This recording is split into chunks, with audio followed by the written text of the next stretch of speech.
today as we analyzed how evidence-informed German development cooperation is, and that's what we found. The presentation is, as Martin said, about the findings, but also some additional products that come from our larger research project here at DEval that we started more than 3 years ago. I would like to take the time and express a big thank you to everybody who contributed to this research project and to the report. Just to name a few, this refers to national and international stakeholders as well as experts who functions as interview partners. It refers also to development professionals who filled out our evidence surveys, and also to each and every person who gave feedback to our report. And a very special thanks goes to BMZ Unit 22, and particularly Mrs. Funk and Mr. von Gemmingen, as well as their former colleagues, Mrs. Zintel and Mrs. Gottmann, for very good and continuous collaboration on this topic. Who are you going to listen to today, and who is responsible for today's presentation? So I already introduced myself. Our head of department, Martin Bruder, gave the introduction already. And then you will also get the chance to listen to my colleague Timo Kretschmer, who is an evaluator in our rigorous impact evaluation project, as well as Lea Jechel, who is also an evaluator in the project. Konstantin Grivatz is also part of our project. He has the position of the project administrator. And then I'd also like to mention our former colleague, Elisabeth Schneider, who has also significantly contributed to the project and the report.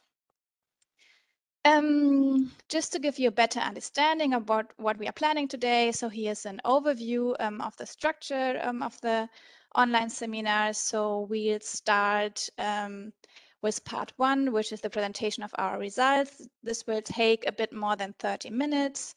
Then you will get a short, or also us, we'll all get a short break of about 5 minutes.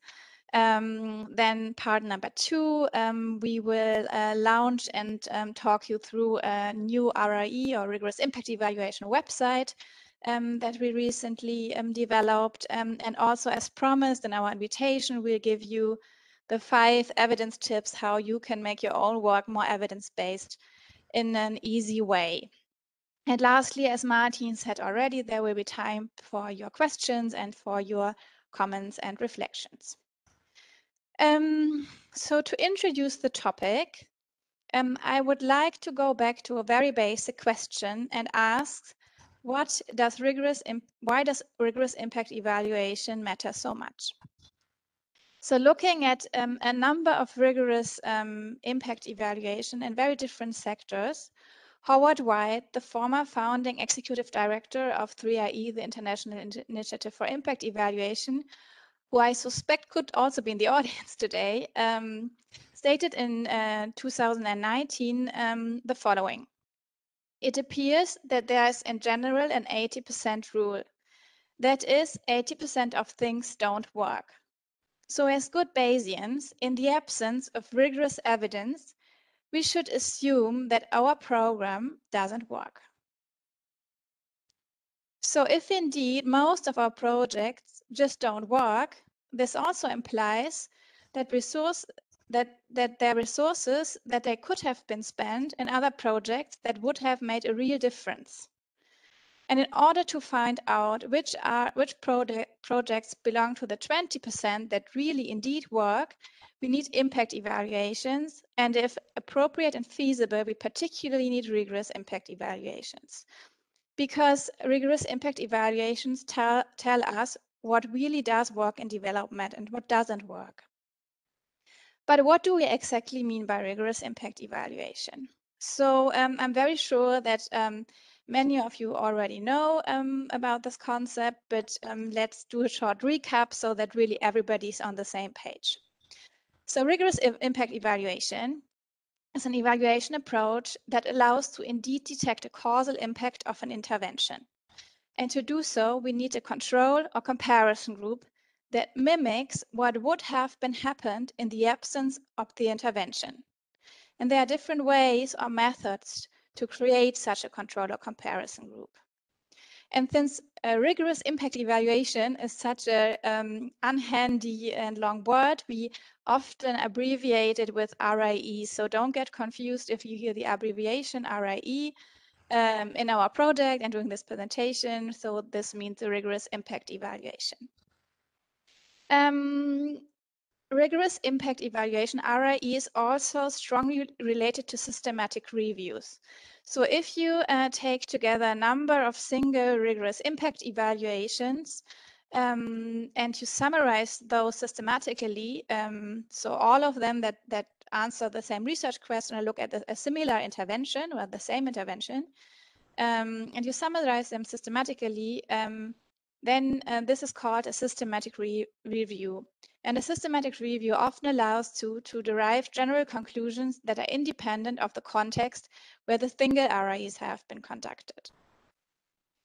So now we have clarified this concept of rigorous impact evaluation.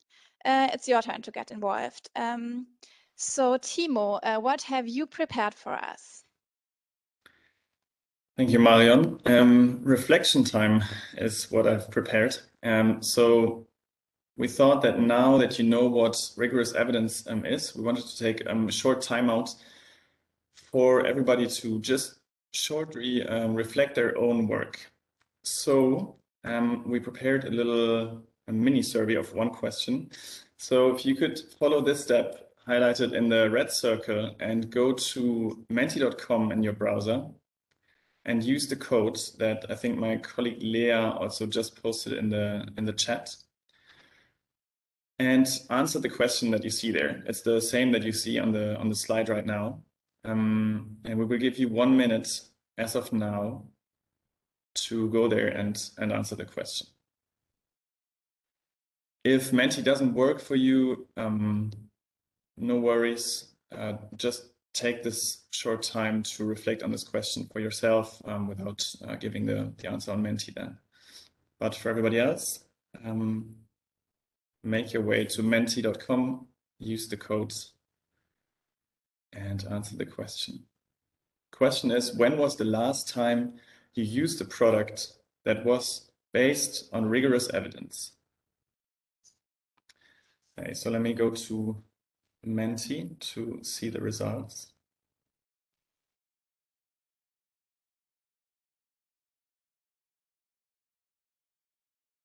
So here we go. So about 70 people have already voted. Maybe let's take 10 more seconds for people to chime in with their answers.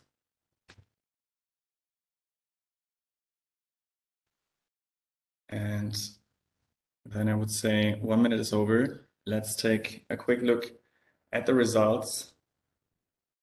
So, okay, so maybe we have a little bit of a selection bias in this audience.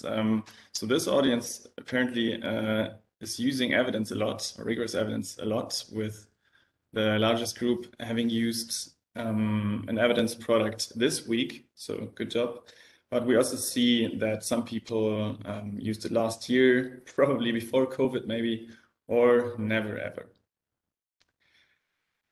So thank you everybody for reflecting this with us and taking the time. That was a short picture of evidence use here in the crowds, and I think it will be interesting to just see how that compares to our general empirical findings. And Marion, for that, I would give back to you. Yes, thank you, Timo. That was indeed very interesting. So before we really come to the first results from our research project, I'd like to give you some background on what we actually did in this research project. So what did we analyze and how did we do it?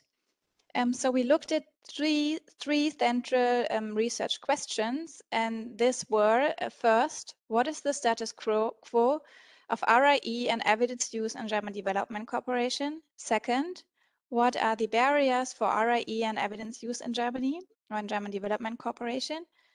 And thirdly, what potential solutions could address those barriers? And to answer those questions, we used a range of different data sources, and just to name the four most important ones. So we did different surveys, including a larger evidence surveys targeted development from professionals in Germany from a range of different development institutions. We did a lot of expert and stakeholder interviews in Germany and abroad. We looked at documents such as project proposals, and we also looked into secondary literature that was relevant for our topic. So now really coming to our first results.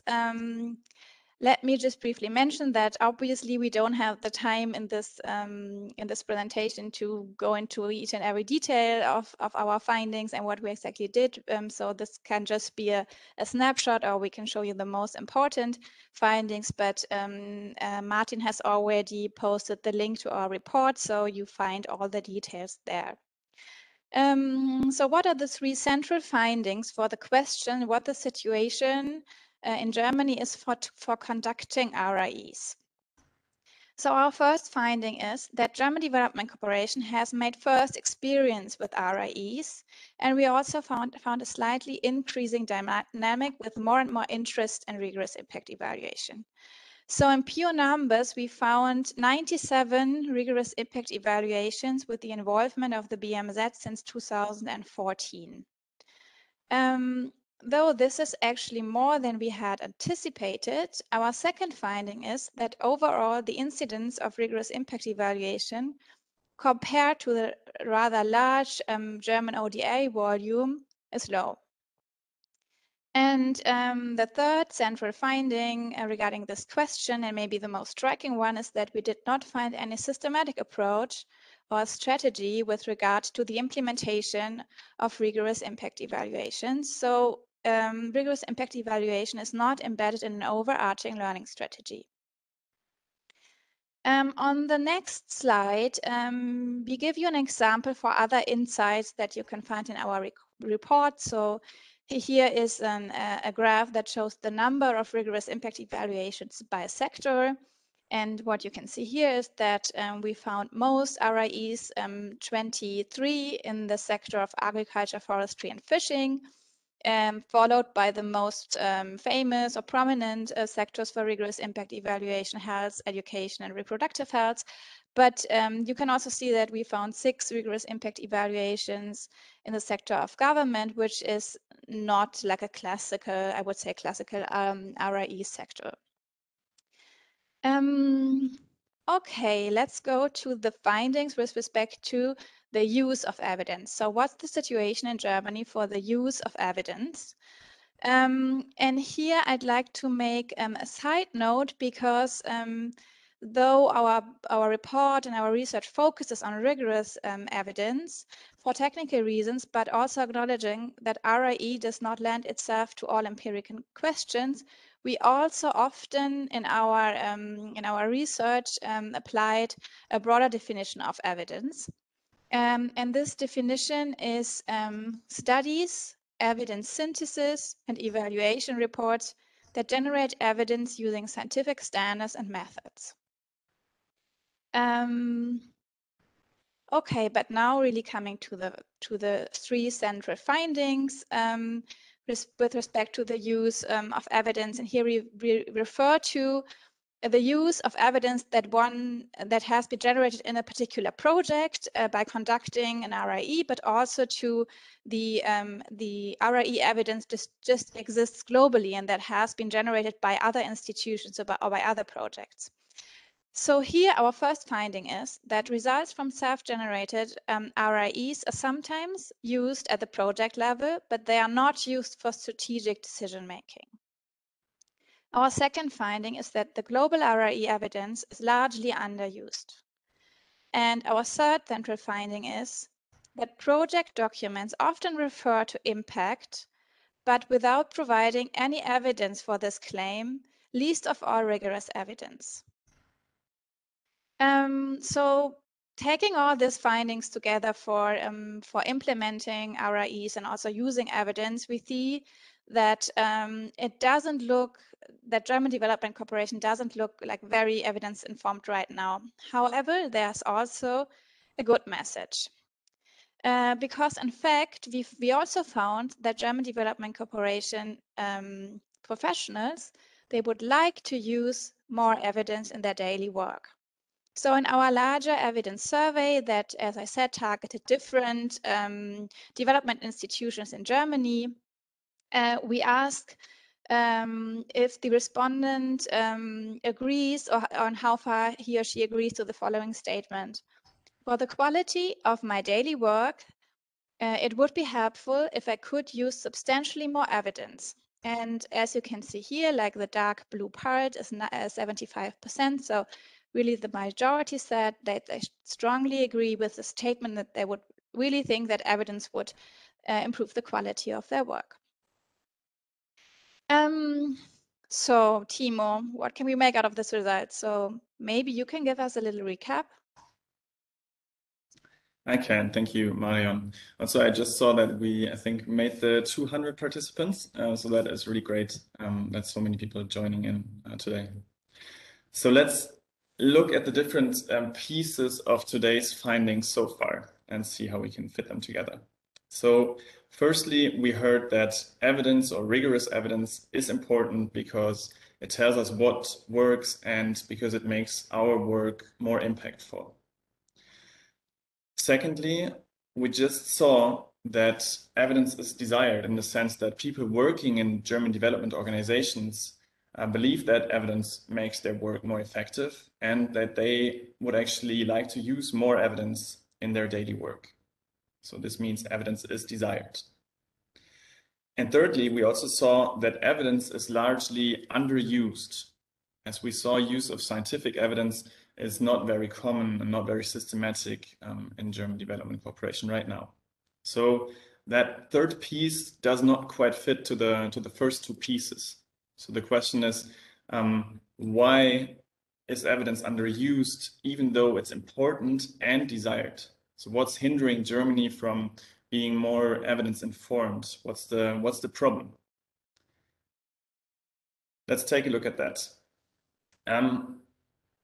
Just want to say that we identified many barriers, so many problems that were that are blocking why evidence is so underused and why RIEs are conducted so rarely. And these barriers are also very much interrelated with each other. They're not standalone barriers. In our report, we have described them quite in detail, but today, because time is of course limited, we just want to give you 3 examples of such barriers. And because quotes are fun, as everybody knows, we brought you a quote for each of the 3 problems just to illustrate it a little bit better. Of course, in our reports, the analysis is deeper than just looking at quotes. So the first example problem is that employees in German development organizations have limited RIE knowledge. And here's a quote that we heard in one of our interviews. It's not like everyone would feel particularly well when they are confronted with things like experiments or statistics. There's something like a barrier of know-how. Secondly, this is just a further illustration of that knowledge problem. So what you can see here is a graph from our report that shows how familiar employees in German development organizations are with rigorous impact evaluations, or RIE, and systematic reviews. And the further we go to the right, the more people don't really know what this concept is. And if you look at the red circle, we see that a really large share of people hasn't really heard of these 2 concepts before. So many people seem to be confused with what RIE actually is, much like this little fella in the picture. Okay, let's go to a second example for problems, for what's hindering evidence in German development cooperation. Many project managers, of course not everybody, but many project managers make no differentiation between different sources of information. And this is the quote that goes with it. For the project manager, evidence is evidence. How you get to the result is not something that the project manager cares about. Whether I can say with 96.6% certainty it is like that, or I can only say, in my opinion, it is like that. The project manager will treat both insight in the same way, not any differently just because one was generated with an RCT. RCT is one form of a rigorous impact evaluation. So basically that means different sources of information, they all look the same. And going to last but not least, third problem, there's no requirements, neither for conducting REs nor for using existing RE evidence. And the quote is quite short, and it goes, the BMZ does not require it, so we don't do it.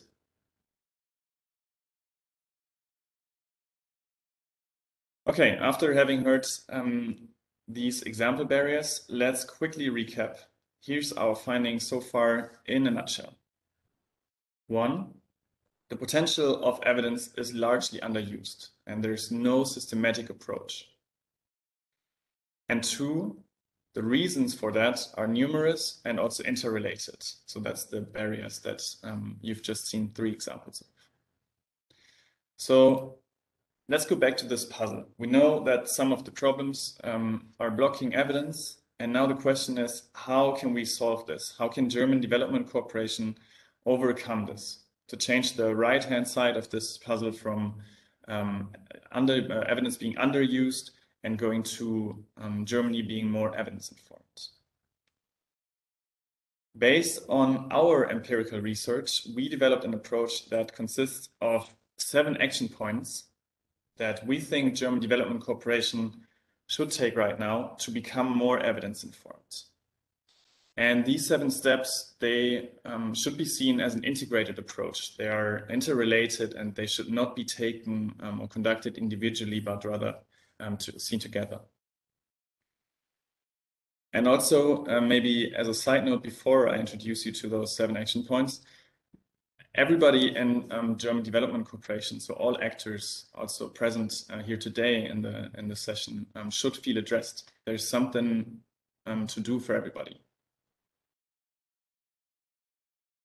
Let's start with action point number 1. We propose that German development actors should identify relevant topics and evidence demands to guide RAE implementation.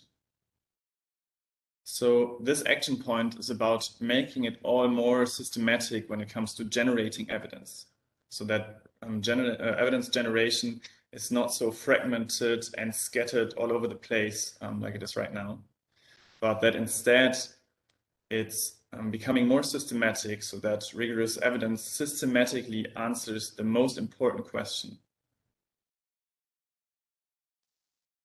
Secondly, we need to raise awareness and develop capacity on RAE evidence generation and evidence use. So more people need to be aware of evidence concepts and have at least like some basic understanding of these concepts and basic knowledge. A little bit like we've seen in the first quote earlier. Number 3, we propose that we should establish a public RAE database to strengthen RAE knowledge management. And there are already such databases for evidence. For example, we can recommend the 3AE Development Evidence Portal. If you haven't heard of this before, you should check it out. But today we are happy to announce that in our second part of the session, we will launch a public RAE database that specifically holds information on RAEs that were conducted by German development actors. My colleague Lea will show you where to find this after the break. So a little teaser here. Action number 4 is that we propose that German Development Cooperation should install a support structure for knowledge brokering and to support RAE implementation. So I know this sounds maybe a little bit abstract. What does support structure really mean? What does it do? And Marion, maybe you could clarify this a little bit more? Yeah, sure, Timo. Happy to do so. So by a support structure, we are basically having in mind a cooperative model. And in such a model, the existing decentralized structures at the implementing organizations and civil society organizations would further be strengthened by a central structure that mostly coordinates efforts and promotes inter-organizational learning. And to give you 3 concrete examples what the support structure could or should do, we start by the example number 1, or the idea number 1, and this is to synthesize existing global and self-generated evidence in order to encounter the barrier of limited relevance of single RAEs and also to encounter time constraints. So the second concrete example that the support structure should take care of is to convert evidence into simpler and user-friendly formats, such that the use of evidence does not only get very easy, but also gets fun. And thirdly, the support structure should provide very practical support and tools for RAE initiation and implementation. So this might mean linking practitioners with researchers with very good RAE knowledge, or to just provide materials like guidelines or checklists, explanatory videos, or templates, just to facilitate the initiation of rigorous impact evaluations. So Timo, does this make everything a little bit more clear? To me, for sure. And I hope also to the audience. Thank you, Marion. I think also easy and fun evidence formats particularly sounds great. Let's move on to action point number 5. And that is that we need to require or incentivize a systematic check of whether projects are actually suitable for RAE. So again, you can see that it's about introducing a more systematic approach. And very closely connected to number 5 is action number 6, which reads that we need to require or incentivize using the best available rigorous evidence. So while action point number 5 before was about requirements and incentives concerning the generation of new RAE evidence, right? So about conducting RAEs. This action number 6 is about requiring or incentivizing the use of already existing evidence. And maybe a little bit of a sneak peek on a side note here. A newly formed BMZ working group is working right now to try to integrate evidence use into the formal procedures between BMZ and implementing organizations. So we're staying tuned for that.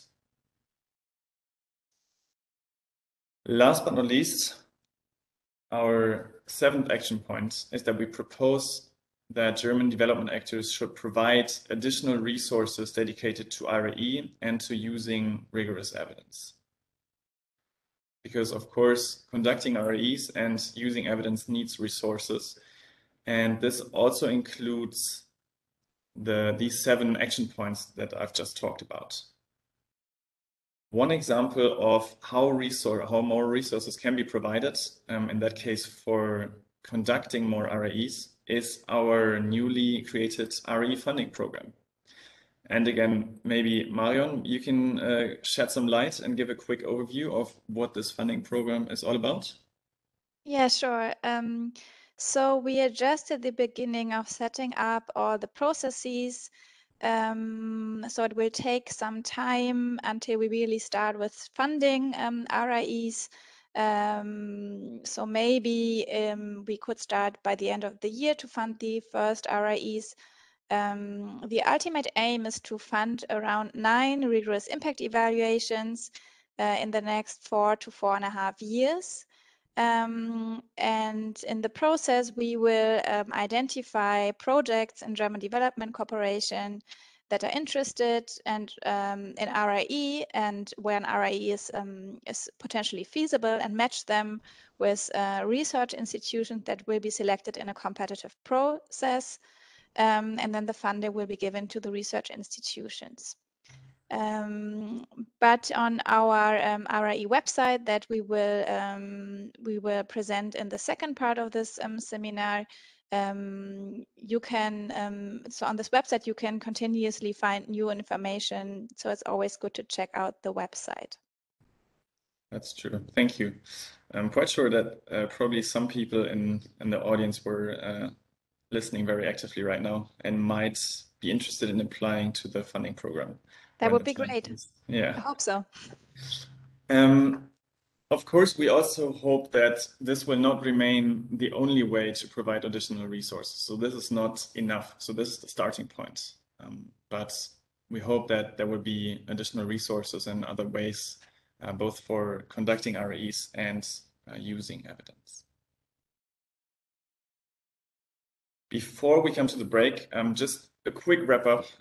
So these were our 7 actions that we propose and where you all need to get involved. So we hope that these actions will be able to connect the pieces, which we graphically illustrated here, so that German development cooperation becomes more evidence-informed in the future. Right now, it's 1:08. So we will have a 5-minute break right now, and I would say we will be back at 1:15 sharp and continue with our presentation. See you then. Welcome back after this very short coffee break. We will start with a quick recap on our findings in a nutshell. So what have we learned in the first part of the seminar? We had 2 key findings. First, the potential of evidence remains largely underused. And this holds true for self-generated RIEs and for global evidence. So far, there is no systematic approach when and how evidence is used. And second, the reason for these shortcomings are numerous and interrelated. And we have given you only some very brief insights into the multiple barriers we identified during our research, and there are many more barriers we described in detail in our report. But we have also heard some good news, namely we identified 7 actions that could help us to become more evidence-based. And now I've even some better news for you. We already got started. So what have we got so far? We created an RIE website called rie.deval.org, as you can see in the headline, or you can also use the QR code down in the corner. And there you can find, firstly, our rigorous evidence database, short form called RED. And secondly, we try to set a good example in terms of user-friendly evidence formats. So we transferred our report into a digital version. This wasn't an easy process, and we are happy to receive feedback from your side later on. In addition, you'll find further useful material on the website that serves as practical support, either to initiating RIE and also for using rigorous evidence. And thirdly, as my colleague already mentioned, you can find more information about the funding program on the website. All right, long story short, let's guide you through this, just like Clippy 20 years ago. And we'll guide you through this. So you'll just open the browser and you type in rie.deval.org and you'll land here. So this is the entry point to our website. First of all, if you ask again, what was RIE actually about? Then you find answers here. So there is the question, what is rigorous impact evaluation? What is a systematic review? And what is an evidence gap map? And we tried to be very brief and clear in everything we explain on the website. And we used examples to illustrate, as you can see here, and we also provide links to additional resources, as you can see here. What's next? Is Germany evidence informed? So what you basically see here is our report. And we just structured it according to our research questions. So what is the status quo for German development cooperation when it comes to generating RIE and using evidence? And what are barriers for generating new RIE evidence and using existing evidence? And you can also find our solutions to overcome these barriers. And you might notice 8 is not equal to 7, but this is because the last action point is our own homework we want to do, because we want to check after some time and how far the action points we recommend have already been implemented. So that's why we didn't mention it in the presentation earlier. Okay, so you can navigate yourself through this menu here. And for example, let's have a look together for using existing RIE evidence. Each chapter, we briefly describe our key findings. So in this case, you can find 4 key findings. And the first one looks even familiar to you because we have just seen the graph in the first part of our presentation. This is about knowledge on RIE and systematic reviews. And if you would like to have further information, you can always open these boxes. Then you find in detail our data sources and how we analyzed it. All right, so let's continue. Our contribution during the research period was that we identified rigorous impact evaluations that were conducted in German development cooperation since 2014. And as you've learned, we found almost 100. And we compiled them here in our rigorous evidence database. So most probably for any question you have regarding RIE in German development cooperation, you will find the answer on this page. The link on the left-hand side, this one, will guide you to a separate survey where you can register new RIEs. It doesn't matter whether the RIE has already been started or it's just planned yet. And in this way, we can keep the whole database updated. We are establishing the whole database also to support the implementation of the new BMZ evaluation guidelines. And these guidelines, they require that all BMZ funded and co-funded RIEs will be registered here in this database. But don't hurry too much. We'll update this link anytime soon, like in the next weeks. And we'll also develop further guidance after consultation with relevant stakeholders in the upcoming months. So on the right-hand side, you'll find another link. And this guides you to, let's say, our role model when dreaming big, namely 3IE's development evidence portal, which you've heard before today now several times, but they comprise more than 10,000 rigorous studies on what works in international development. So we would always recommend to check out 3IE's evidence portal when doing research for your project. But what we offer here are studies that are conducted in the German context. And these findings of the studies might be relevant for you and your project as an actor operating in the German development cooperation. And you can not only learn about the findings here, but you can also join the network and interact with RIE implementing actors. So how to do this? What you can see here are filter options. They are useful. For example, if you would like to search for specific sectors, you can select them. You can also search for specific countries if you're only interested in several, and you can use different other filter options. So let's say you're interested in recycling. You type in the keyword here in the search field, and you will receive one result that was an RIE conducted in 2019, and you most probably would like to learn more about this RIE. So you just click on the title and you'll end up on a detailed website with a short abstract. This is a summary of the RIE.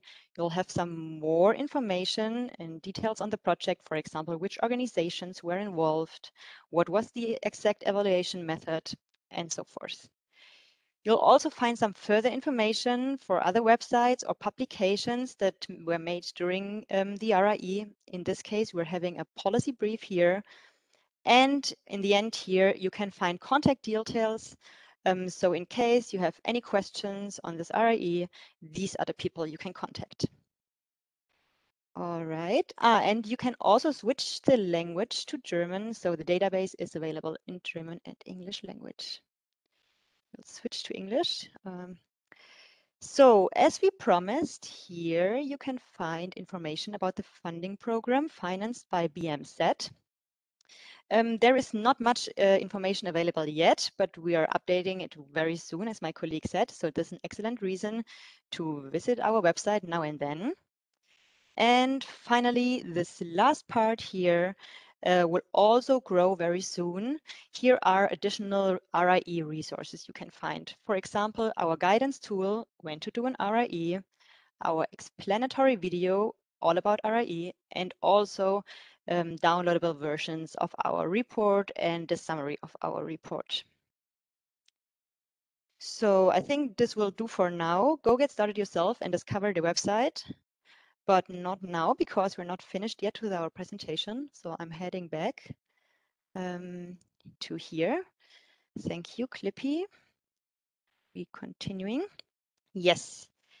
Because, as we promised, we would like to share our 5 tips on how to make your own work more evidence-informed. And even if you'll forget a lot about the information that we presented today, doesn't matter, but keep these 5 tips in mind and even write them down for your daily work. So, first of all, start asking questions. What is the evidence on this? What do we really know? And is the so-called common sense evidence-based? Second, differentiate between different sources of information. So there is very good evidence for other research questions, but in the end, if it's feasible, you should take rigorous evidence if you want to check for causal effects. Thirdly, use all 3 evidence products. So look into an EGM, look into a systematic review, and look into rigorous impact evaluations, no matter if they were conducted internally or globally, and make use of their findings. If this is not a part of your job because you're not working with primary studies, then find or make sure that someone else is doing this job. Fourth, mind the wording. So don't talk about impact when there is no evidence for causal effects, and draw attention when there is no evidence of impact. And fifth, lastly, generate new evidence if you come across an evidence gap. So commission a systematic review or an RE, and we know this is not the lowest of the fruits hanging, but it's an important one. And if you're not sure if you should do an RE or not, if it's appropriate in your project, then check out our guidance tool. You've just seen it on the website. You'll find it there. All right, these are the 5 tips. And now, before coming to an end, Marion, I think you prepared something for us, right? Yes, so a second chance to get into some reflections. So we invite you to just take 15 seconds and ask the question to yourself, how can you use today's knowledge to make your own work more evidence-informed? It's really the idea to get oneself into action even after the seminar. So what could you kind of, when you leave the seminar, one thing that you could do, 15 seconds for your own reflection. We will not ask for any answers, just for yourself.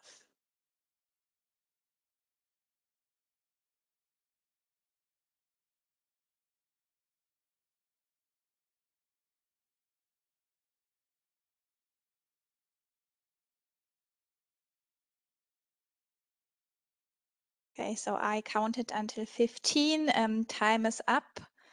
Hope you had some good ideas that are easily doable. And back to Lea. Yes, I'm closing now, but before that, this is how you can reach us. We are happy if you contact us, and we are looking forward to receive feedback either on the report or also on the website. And for those who did not know yet, we're also on Twitter now, so follow us to stay up to date. And with this, I guess we can jump now into the Q&A question block. And for this, again,